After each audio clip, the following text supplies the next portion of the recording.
Hello everyone, मैं दिव्या शर्मा और आप सभी को मेरा नमस्कार। आज हम हमारे वीडियो में बात करेंगे मृदा संसाधन पे।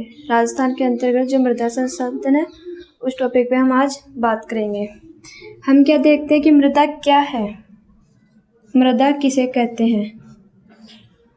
तो जो भूपृष्ठ की जो सबसे ऊपरी सतह होती है, जो पौधों को उगने और उन्हें बढ़ने के लिए जीवांश और खनिजांश प्रदान करती है, उसे मृदा कहते हैं। तो आइए हम इसकी परिभाषा देखते हैं कि भूपृष्ठ की वह सबसे ऊपरी परत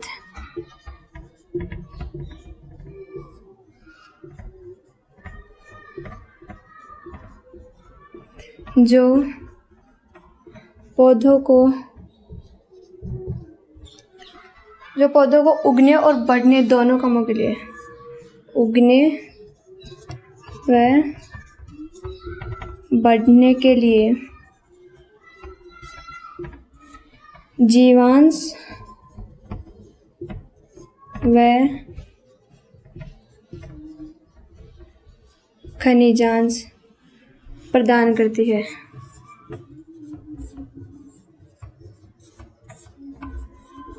उसे हम सामान्य रूप से मृदा शब्द से परिभाषित करते हैं।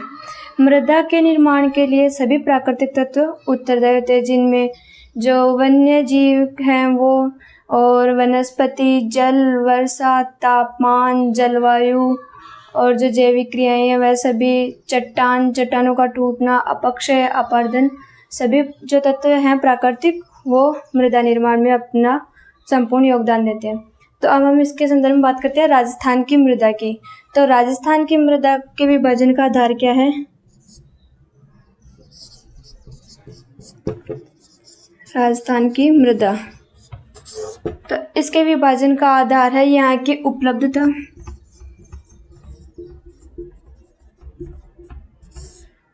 यहाँ की जो प्रधानता है जो कृषि के आधार पे है, जलवायु के आधार पे है वह प्रधानता, विशेषता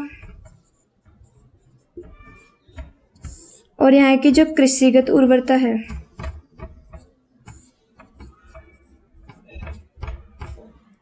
इन चार बिंदुओं को आधार मान के जो राजस्थान की मृदा है उसे प्रमुख 9 भागों में विभाजित किया जाता है। कितने भागों में? 9 भागों में विभाजित किया जाता है। आज हम इन्हीं के संदर्भ में अध्ययन करेंगे। तो हम आगे इसमें देखते हैं कि जो राजस्थान की मृदा है उसको उसके 4 आधार मानते हुए इसे 9 भागों में विभाजित किया गया है। इसमें पहला है रेतीली मृदा, दूसरा है भूरी और रेतीली मृदा, तीसरा है लवणीय मृदा, चौथा है कछारी मृदा, पांचवा लाल पीली मृदा, छठा लाल लोमी मृदा, सातवां मिश्रित लाल काली मृदा, आठवां मध्यम काली मृदा और 9वां है भूरी रेतीली कछारी मृदा। इसमें जो रेतीली मृदा है उसकी विशेषता है जो पूरा भारत है उसमें 31.7 लाख हेक्टेयर भूमि है वह रेतीली है। जो भारत देश है उसमें संपूर्ण भूमि में से 31.7 लाख हेक्टेयर भूमि है वह रेतीली है और उसका 20% राजस्थान में है बंजर भूमि के रूप में। जो भारत की जो बंजर भूमि है उसकी 20% बंजर भूमि अकेले राजस्थान में पाई जाती है। तो अब हम देखते हैं रेतीली मृदा। हमने देखा था कि 50 सेंटीमीटर की समवर्षा रेखा राजस्थान को उत्तरी और पश्चिमी 2 भागों में विभाजित करती है। इसके पश्चिम में उत्तरी पश्चिमी शुष्क रेतीला मरुस्थल और इसके पूरब में है पूर्वी मैदान। तो हम देखते हैं कि जो रेतीली मृदा है वह दक्षिण की ओर आते हुए 25 सेंटीमीटर की समवर्षा रेखा से विभाजित होती है और यह हो गई फर्स्ट नंबर की रेतीली मृदा। यह शुष्क जलवायु वाली मृदा है। जो रेतीली मृदा है वह शुष्क जलवायु वाली मृदा है, पूर्ण शुष्क। जहाँ पे भी पूर्ण शुष्कता पाई जाएगी, जो सतत शुष्कता बनी रहे, वहीं पे रेतीली मृदा पाई जाएगी। यहाँ पे क्या होता है, यहाँ पे रेतीली मृदा होने का पहला है यहाँ की जो पारगम्यता है मृदा की वह निरंतर बनी रहती है, अर्थात वायु के द्वारा अपरदन। जो वायु के द्वारा अपरदन होता है वो यहाँ की रेतीली मृदा का प्रमुख कारण है। इसी वजह से यहाँ की मृदा रेतीली है और यह है शुष्क। दूसरे नंबर पे है भूरी और रेतीली मृदा। ये हो गया दूसरा नंबर, जो कि भूरी और रेतीली मृदा है। हम देखते हैं कि रेतीली मृदा उसमें गंगानगर और हनुमानगढ़ का कुछ हिस्सा, और बीकानेर, जैसलमेर, जोधपुर, बाड़मेर का जो दक्षिणी पूर्वी हिस्सा है वो तो लवणीय मृदा में आ जाएगा, और बाकी का पूरा रेतीली मृदा में आ जाएगा। अब जो दूसरे नंबर की है भूरी और रेतीली मृदा, यह रेतीली मृदा से कुछ ही मात्रा में विकसित होती है, अर्थात ये अल्प विकसित होती है। जो रेतीली मृदा है वह अल्प विकसित होती है, और यह पाई जाती है झुंझुनू, सीकर और चूरू, नागौर और पाली का कुछ भाग भी इसमें आ जाता है। अब तीसरे नंबर पे हम देखते हैं लवणीय मृदा। जो लवणीय मृदा है वह मृदा तो उपजाऊ होती है, किंतु जो यहाँ पे क्षेत्र आ गया जालौर, सिरोही का और बाड़मेर का, इसमें कुछ पूर्वी भाग आ गया, तो इसका लवणीय मृदा होने का कारण यहाँ पे है अत्यधिक और लगातार सिंचाई होते रहने से भी मृदा है वह लवणीयता में आ जाती है। क्षारीयता और लवणीयता उसकी बढ़ जाती है लगातार सिंचाई होते रहने से। इस वजह से यहाँ की मृदा है वह लवणीय है। अब चौथे नंबर पे देखते हैं हम कछारी मृदा।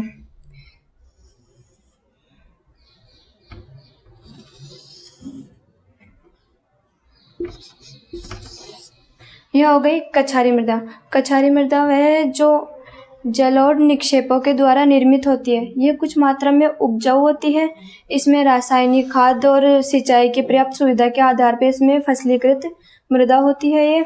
अब पांचवें नंबर पे है लाल पीली मृदा।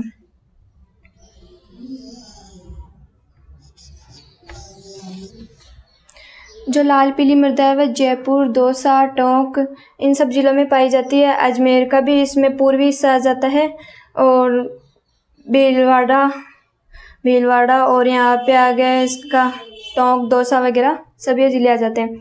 जो लाल पीली मृदा है यह इसमें लौह तत्व होते हैं, उनकी उपस्थिति की वजह से इसका कलर लाल होता है, और यह भी उपजाऊ होती है। अब आती है छठे नंबर पे लाल लोमी मृदा। जो ये लाल लोमी मृदा है ये उदयपुर, बांसवाड़ा, डूंगरपुर इन क्षेत्रों में पाई जाती है। यही एकमात्र ऐसी मृदा होती है जो कंकड़ रहित होती है। ये मृदा कंकड़ रहित होती है।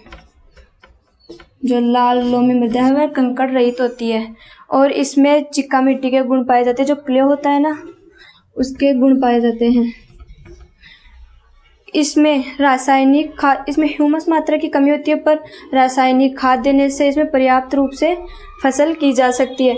इसमें इसके कण होते हैं वो बहुत महीन होते हैं, जो लाल लोमी मृदा होती है। इस वजह से इसमें जो नमी है वह बहुत देर तक बनी रहती है, और यह फसल के लिए सर्वश्रेष्ठ है। तो इसमें क्या होता है कि जो ये कंकड़ रहित होने की वजह से इसमें जल ठहर जाता है, और इसी वजह से सिंचाई और रासायनिक खाद के उपयोगों से इसमें गन्ना, कपास, गेहूं, चना, जो ये सब फसल ले सकते हैं। अब सातवें नंबर पे आती है मिश्रित लाल काली मृदा।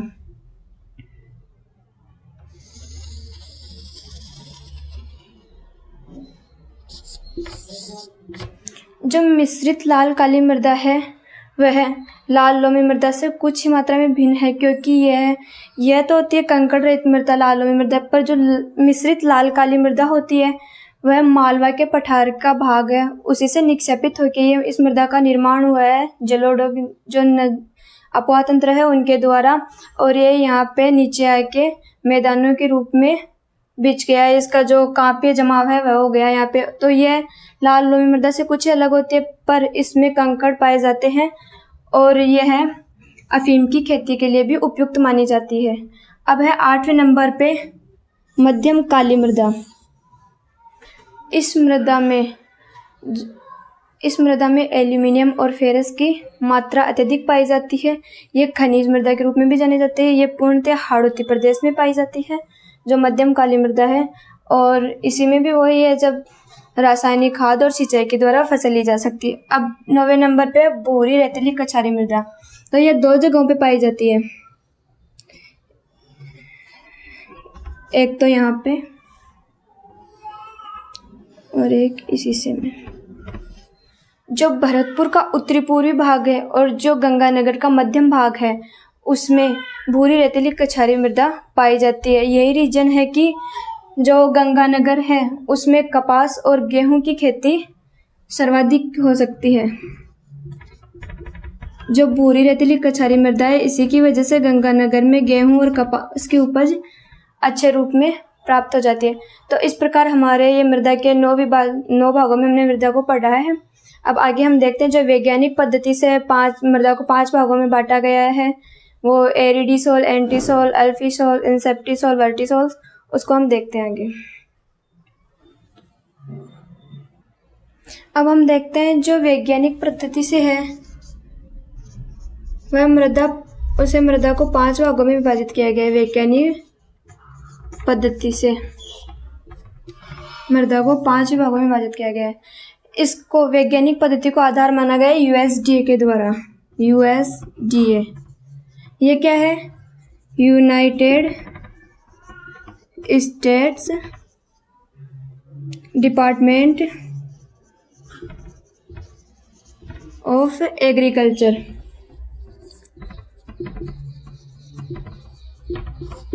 जो यूएसडी है उसने जो राजस्थान की मृदा है उसको कृषिगत आधारों को देखते हुए उसे वैज्ञानिक पद्धति से 5 भागों में विभाजित किया गया है।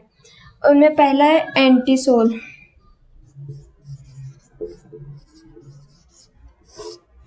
दूसरा है एरिडीसोल। जो पहली मृदा है एंटीसोल, यह पूर्णतः जो शुष्क क्षेत्र होता है उसमें पाई जाती है, जैसे पश्चिमी राजस्थान में। जो एरिडीसोल है हम उसे देखते हैं कि इसके नाम से पता चल रहा है, एरिड अर्थात शुष्क, यह अल्प विकसित होती है। तीसरे नंबर की है वर्टिसोल, यह हाड़ौती प्रदेश में पाई जाती है, जो चट्टानी मृदा है। चौथे नंबर पे है अल्फीसोल और 5वें नंबर पे है इंसेप्टिसोल। ये 5 मृदाएं हैं। इनको वैज्ञानिक पद्धति के आधार पे जो यूएसडीए है उसने 5 भागों में विभाजित किया गया है। जो पहली मृदा है यह शुष्क मृदा है और यह अविकसित मृदा है।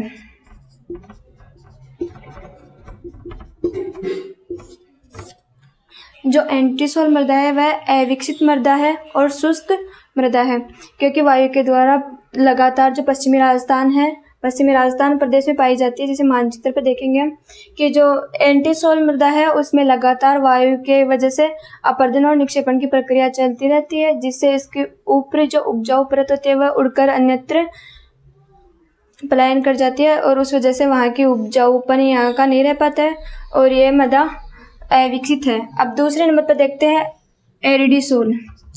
यह मृदा एंटीसोल से कुछ ही गुणों में विकसित होती है, इसलिए इसे अल्प विकसित मृदा कह सकते हैं।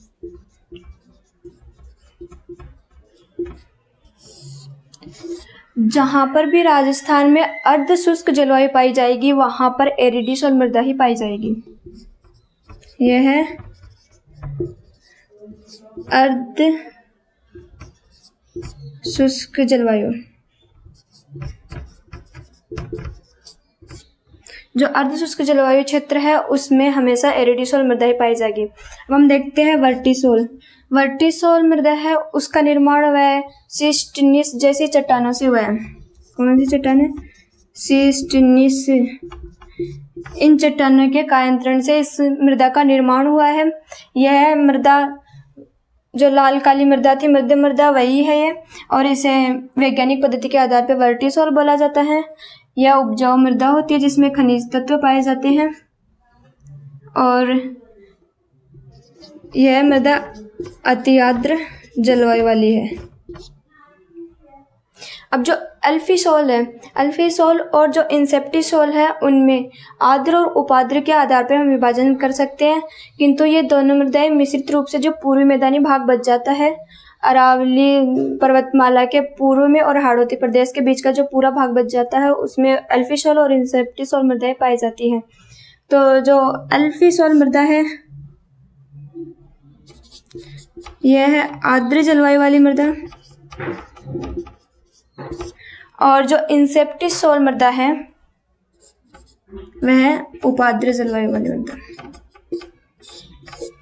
अब इसमें देखते हैं कि हम अल्फीसोल है, तो अल्फीसोल नाम को जब अलग किया जाए तो इसमें हमें पता चलेगा कि एल अर्थात एल्यूमिनियम,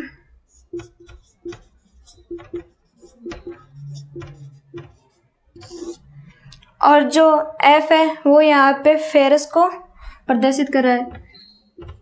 फेरस कहते हैं लोहे को। तो इससे हमें पता चलता है नाम से कि जिस मृदा में एल्यूमिनियम और फेरस अर्थात लोहे की जो अधिकता पाई जाएगी उस मृदा को हम अल्फीसोल मृदा कहेंगे। इसी प्रकार इंसेप्टिसोल मृदा है वह उपाद्र जलवायु वाली है। आइए हम इसे अब मानचित्र पे देखते हैं। अब हम देखते हैं कि जो एंटीसोल मृदा है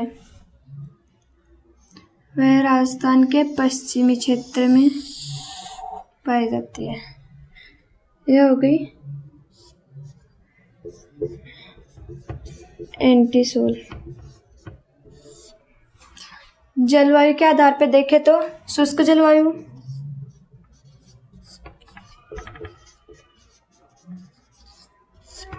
जो एंटीसोल मृदा है उसको उपनाम के आधार पे हम इसे खनिज मृदा भी बोला जाता है। उपनाम है इसका ये खनिज मृदा, एंटीसोल मृदा को ही बोला जाता है। यह राजस्थान के पश्चिमी क्षेत्र के गंगानगर,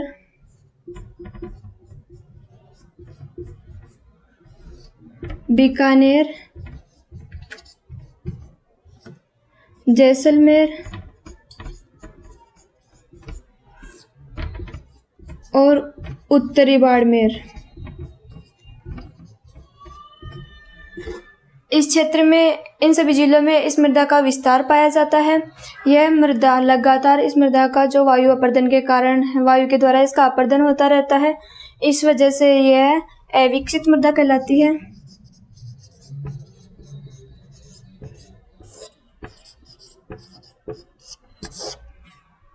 इस मृदा में नमी को सोखने का यह मृदा है वह नमी को बनाए सोख तो लेती है किंतु नमी को रोक नहीं पाती है। इस वजह से यहाँ पे फसलीकृत नहीं हो पाता है। किंतु यदि यहाँ पर नहरी सुविधा के द्वारा सिंचाई की जाए तो इस क्षेत्र में बाजरे की फसल ली जा सकती है इस मृदा में। इसी वजह से जो पश्चिमी राजस्थान है उसमें बाजरे की फसल सर्वाधिक की जाती है और इस प्रकार हमारी एंटीसोल मृदा पूरी हुई। अब हम दूसरे नंबर पे देखते हैं एरिडीसोल।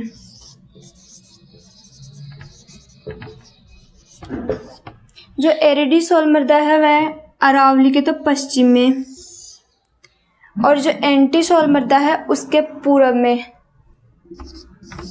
पाई जाते हैं। इसमें इसकी जो जलवायु है वह अर्धशुष्क है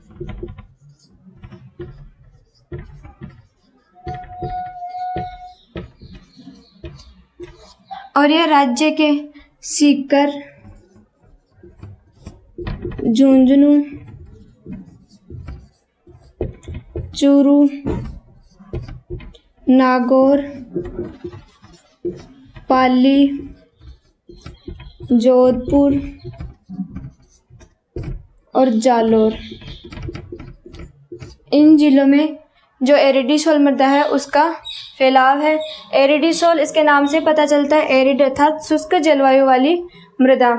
यह मृदा है उस पे लगातार सिंचाई और रासायनिक खादों के प्रयोग से इसमें कृषि उपलब्ध हो जाती है।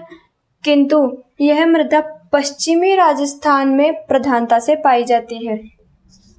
पश्चिमी राजस्थान की प्रधानता वाली मृदा वह है एरिडीसोल।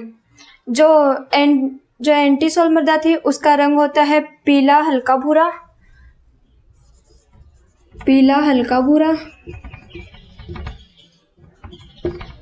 और जो एरिडीसोल मृदा है इसका रंग होता है भूरा। और ये पश्चिमी राजस्थान में अर्धशुष्क और कहीं कहीं शुष्क जलवायु में भी देखने को मिलती है। जहाँ पर सिंचाई के साधन उपलब्ध होते हैं वहाँ यह शुष्क जलवायु में भी एरिडीसोल मृदा देखने को मिलती है। अब हम तीसरे नंबर पर देखते हैं वैज्ञानिक पद्धतियों से वर्टिसोल मृदा को। जो वर्टिसोल मृदा है वह हाड़ौती प्रदेश में पाई जाती है और इसके अंतर्गत झालावाड़, कोटा, बारा और बूंदी, इन 4 जिलों में वर्टिसोल मृदा है वह उसका विस्तार है। जो वर्टिसोल मृदा है इसमें ह्यूमस की मात्रा कम पाई जाती है किंतु खनिज तत्वों की मात्रा की अधिकता होती है। यही मृदा है जिसमें सर्वाधिक क्ले पाया जाता है। इस वजह से इस मृदा में नमी बनी रहती है और यह फसल के लिए उपयुक्त होती है। यह मृदा है वह भूरे रंग की होती है, नहीं काले रंग की होती है। काले और कहीं कहीं लाल रंग की भी, गहरे लाल रंग की भी देखने को मिलती है। जो वर्टिसोल मृदा है वह लाल रंग में भी और कहीं कहीं गहरे काले रंग में, जिसे चिकनी मिट्टी बोलते हैं। इसमें ह्यूमस की कमी की वजह से यह क्ले के रूप में पाई जाती है और यह राजस्थान के हाड़ौती प्रदेश में विस्तार है इसका। यह निस और शिष्ट चट्टानों के अपक्षय और अपरदन से बनती है जिसका जमाव अपवाह तंत्र के द्वारा मैदानी प्रदेश और पहाड़ों के मध्य के भाग में मैदान के रूप में विस्तार कर दिया जाता है। अब हम 4th नंबर पे देखते हैं इंसेप्टिसोल।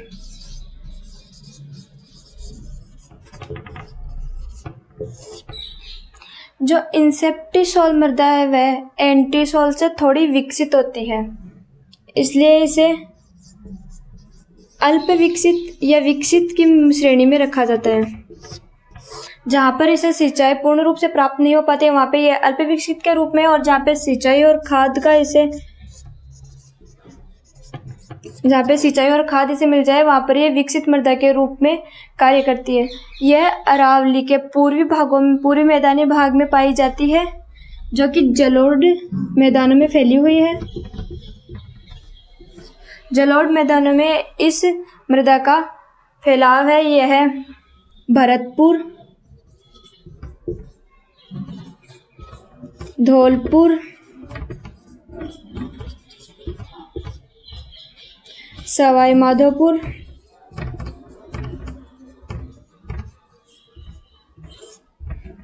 करौली, चित्तौड़गढ़ आदि क्षेत्रों में इस मृदा का फैलाव है। यह मृदा उपजाऊ मृदा है।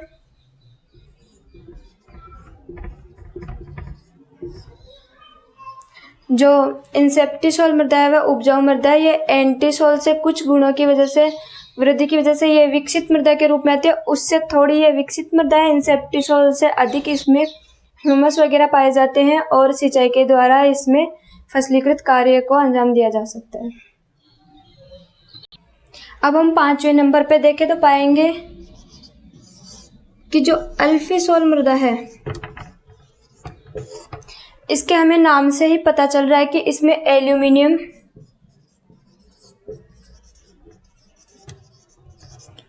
और फेरस अर्थात लोहे की मात्रा सर्वाधिक पाई जाती है।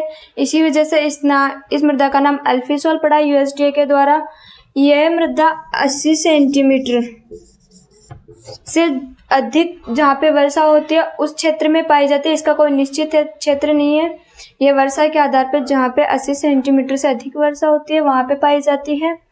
और इस मृदा में नमी बनाए रखने का गुण सर्वाधिक होता है। यह मृदा नमी बनाकर रख सकती है और इसमें खनिज मात्रों की उपस्थिति सर्वाधिक पाई जाती है। इस प्रकार हमने देखा था कि यहाँ पे एंटीसोल मृदा पाई जाती है राजस्थान के पश्चिमी क्षेत्र में, फिर एंटीसोल के पूरब में और अरावली के पश्चिम में एरिडीसोल मृदा पाई जाती है, और हाड़ौती प्रदेश में वर्टिसोल मृदा पाई जाती है, और जो पूर्वी मैदानी भाग है उसमें इंसेप्टिसोल मृदा पाई जाती है, और जो अल्फिसोल मृदा है वह 80 सेंटीमीटर से अधिक जहाँ पे वर्षा होगी उन क्षेत्रों में अल्फिसोल मृदा पाई जाएगी। इसी प्रकार राजस्थान में एक देखने को मिलती है सेम की समस्या। इसमें क्या होता है कि जो केशिकाएं होती है मृदा की उनमें नीचे से ऊपर की ओर रिसाव होने लगता है। नॉर्मली हम देखते हैं कि जब जल को मृदा में छोड़ा जाए तो वह ऊपर से नीचे जाता है, किंतु सेम की समस्या में अत्यधिक जल की उपस्थिति रहने के कारण नीचे से ऊपर की ओर वह रिसाव होने लगता है। इस वजह से जो मृदा का ह्यूमस है वो ऊपरी परत के रूप में जमा हो जाता है और वह अनुपजाऊ मृदा के रूप में कार्य करने लगता है। ह्यूमस की मात्रा उसमें घटती जाती है, जिसे रेंगती हुई मृत्यु की संज्ञा दी जाती है। सेम की समस्या को ही रेंगती मृत्यु की संज्ञा दी जाती है। इसलिए इस पे भी क्वेश्चन पूछ लिया जाता है कि कौन सी समस्या है जो मृदा में पाई जाती है जिसे रेंगती मृत्यु कहा जाता है। तो यह सेम की समस्या, यह नहरी क्षेत्रों में और लवणीय मृदा वाले क्षेत्रों में सर्वाधिक देखने को मिलती है। इस प्रकार हमारा आज मृदा का टॉपिक पूरा हुआ। वीडियो के साथ बने रहने के लिए धन्यवाद। Thanks for watching. और मेरे वीडियो को ज़्यादा से ज़्यादा लाइक, सब्सक्राइब और शेयर कीजिए।